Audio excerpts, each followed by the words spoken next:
এই খোসা বাটা দিয়ে কিন্তু এক থালা ভাত খাওয়া হয়ে যাবে। কলা গাছ এমন একটা গাছ যে তার কোনো কিছুরই ফেলা যায় না।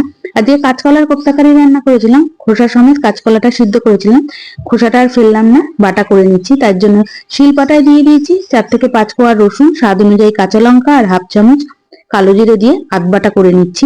এবার কাঁচকলার খোসাগুলোও বেটে নেবো। শিলপাটাতে বাটলেই এই বাটাটার বেশি স্বাদ হয়, কারণ মিক্সিতে সেইভাবে বাটা হয় না। সবগুলো কাঁচকলার খোসা বেটে নিচ্ছি, খুব অনায়াসেই কিন্তু বাটা হয়ে যায়।